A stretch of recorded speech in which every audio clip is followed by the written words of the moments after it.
Shalom, berjumpa kembali dengan saya, Pendeta Kimson Sianturi, yang akan membagikan kebenaran firman Tuhan pada kesempatan ini. Mari kita berdoa. Bapa di sorga, terima kasih Tuhan Yesus. Kami datang kepadamu mengucap syukur, dan kami rindu mendengarkan kebenaran firman Allah. Ajarkanlah kebenaran dalam hidup kami, supaya kami boleh mengalami kemenangan bersama dengan Tuhan. Dalam nama Tuhan Yesus Kristus, kami mengucap syukur dan sudah berdoa. Amin. Hari ini kita akan belajar tanggal 6 Februari tentang kekudusan Allah. Kalau kita lihat firman Tuhan dari Keluaran pasal 40 ayat 34 berkata, "Lalu awan itu menutupi kemah pertemuan dan kemuliaan Tuhan memenuhi kemah suci." Kita tahu bahwa Allah adalah Allah yang kudus, Allah yang suci. Kudusan Allah tidak dapat disentuh oleh manusia yang kotor. Allah memenuhi kehidupan orang-orang percaya, dimulai ketika Allah menjamah hati manusia, maka Tuhan menguduskan manusia itu terlebih dahulu, supaya manusia itu bisa berhadapan dengan Tuhan, bisa berkomunikasi antara Allah dengan manusia. Di dalam bacaan kita di Keluaran pasal 40 ayat 34, ketika awan Tuhan menutupi kemah pertemuan, dan disitulah kemuliaan Allah memenuhi kemah suci itu. Kemah itu tempat biasa, tenda biasa, saudaraku, buatan tangan manusia. Mereka telah mengerjakan kemah itu. Bagaimana cara membuatnya, seperti apa bentuknya, itu sudah diatur oleh Tuhan dengan segala petunjuk. Tuhan jelaskan secara mendetail. Tuhan perintahkan untuk membuat itu. Dan itu adalah kemah biasa, buatan manusia. Tidak ada kelebihannya. Tetapi ketika awan Tuhan turun atas tempat itu, maka kemah yang biasa itu menjadi kudus, menjadi kemah suci. Inilah kebahagiaan orang percaya. Ketika orang berdosa bertemu dengan Tuhan, maka yang pertama kali dikuduskan apanya? Tubuh, jiwa, rohnya secara keseluruhan, secara lengkap dikuduskan Tuhan terlebih dahulu. Dan setelah itu, tubuh kita ini bukan milik kita lagi. Ini menjadi kediaman Roh Kudus. Betapa banyak hal-hal yang kotor selama ini kita masukkan dalam tubuh ini, di dalam pikiran ini, di dalam hati ini. Padahal kita sudah dikuduskan Tuhan. Nah, ini harus kita pahami dengan jelas, bahwa tubuhmu adalah tempat Roh Kudus, bait Allah, tempat Allah berdiam di dalam diri kita.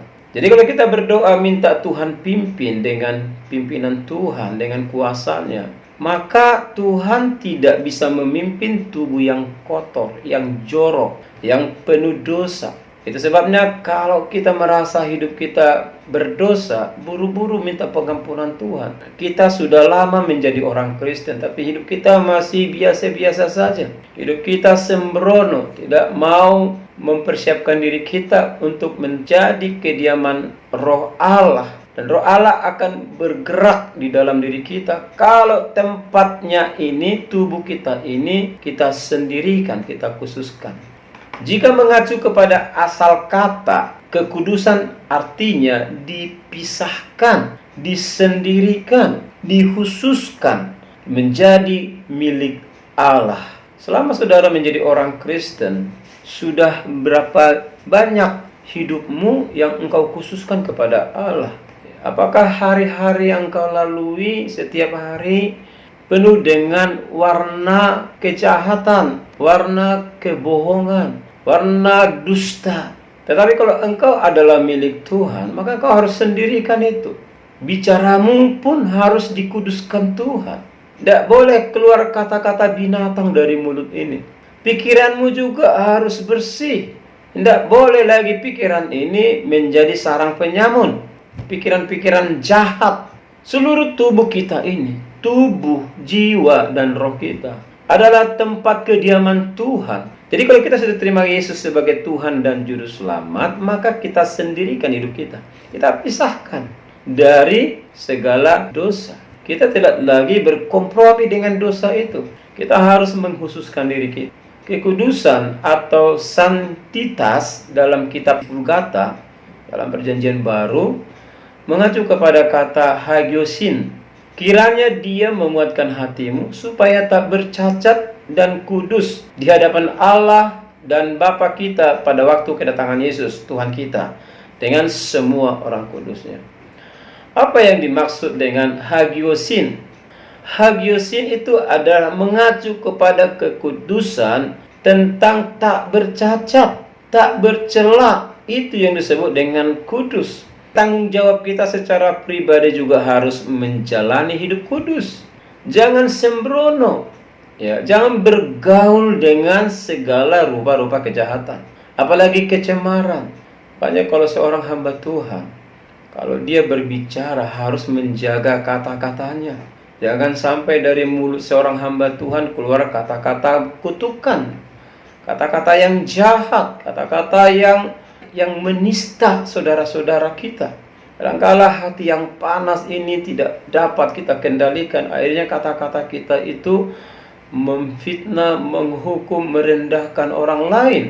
Maka di situ sebenarnya kita tidak menjaga haigosin kita, kekudusan, oleh karena kita menghidupi standar kekristenan yang Tuhan kehendaki. Jadi kekudusan yang pertama adalah menjaga hidup kita supaya tidak bercacat dan bercela.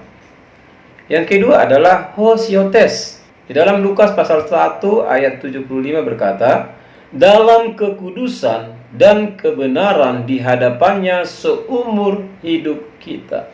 Yang kedua disebut kekudusan hosiotes, di mana kekudusan itu ada di sepanjang perjalanan umur kita. Sejak kita lahir sampai kita dipanggil Tuhan, maka hosiotes, yaitu kebenaran atau kekudusan yang kita jalani di sepanjang jalan hidup kita. Artinya kita harus menjaga hidup ini. Kita harus memiliki patron yang kuat. Ukurannya nggak boleh meleset, nggak boleh menyimpang ke kiri ke kanan, nggak boleh jatuh bangun. Kita harus menjaga standar ini. Jadi kalau kita memandang Allah yang kudus dan melihat kekudusan Allah, maka kita pun sebagai orang percaya harus mengerjakan kekudusan. Karena kita anak Allah yang kudus, bukan anak-anak gampangan. Makanya kita perlu belajar firman Tuhan. Kita belajar bagaimana menjalani hidup di dalam kekudusan. Kita butuh firman Allah untuk menguduskan kita, untuk menerangi jalan pikiran kita, untuk menuntun kita di dalam kebenaran itu. Berapa banyak anak-anak Tuhan tidak bisa menjaga hatinya karena tidak disertai oleh firman Allah. Firman Allah yang kita baca setiap pagi menolong kita, karena di situ berisi nasihat. Waktu kita sedang berbuat dosa, maka ada banyak ayat-ayat firman Tuhan yang ketika kita baca menegur ke dalam, memeriksa hati kita. Supaya apa? Supaya kita kembali ke jalan yang Tuhan buat, yaitu jalan kudus, jalan suci, jalan benar. Tidak ada penyimpangan. Kita harus belajar koreksi diri, harus mau berubah. Ketika Tuhan tegur kita, kita dinasehati Tuhan, maka jangan ada yang mengeraskan hati. Engkau harus tunduk, engkau harus taat, engkau harus berkata, iya Tuhan, aku salah, aku telah menyimpang. Ampunilah aku kembali di jalan-Mu, dan tuntunlah aku, biarlah hatiku diterangi oleh kebenaran firman Allah. Jadi kekudusan Allah akan ada menaungi hidup orang-orang percaya, seperti Tuhan Allah memenuhi atau menaungi kemah orang-orang Israel. Ketika awan Tuhan menutupi kemah pertemuan itu, maka kemah itu dikuduskan Tuhan. Hidup kita akan dikuduskan Tuhan, saudaraku. Engkau tidak akan dibiarkan Tuhan sendiri dalam hidupmu. kalau engkau mengundang hadirat Tuhan, kalau engkau memandang hormat kepada Allah, kalau engkau mengakui segala dosa dan kesalahan dan pelanggaranmu, dan bertobat sungguh-sungguh, maka Tuhan akan menurunkan kekudusannya. Hatimu jadi kudus, pikiranmu jadi kudus, matamu jadi kudus, pendengaranmu jadi kudus, mulutmu dikuduskan Tuhan, tubuhmu dikuduskan Tuhan. Dan ketika Tuhan sudah menguduskan semuanya, maka jagalah kekudusan itu. Karena engkau adalah milik Allah. Allah yang kita sembah adalah Allah yang kudus, dan saudara dan saya juga harus menjadi anak-anak yang kudus.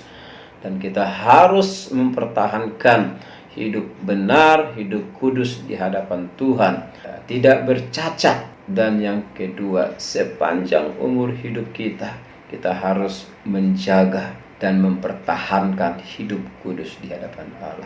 Begitu banyak daya tarik di dunia ini, begitu banyak celah kutuk kita untuk jatuh, begitu banyak jebakan-jebakan iblis di sana sini, saudaraku. Tetapi hubunganmu dengan Tuhan, persekutuanmu dengan Allah akan membuat engkau kuat, akan membuat engkau tidak gampang jatuh. Engkau akan bisa melihat yang paling utama dalam hidup, yaitu hidupmu harus kudus dan benar.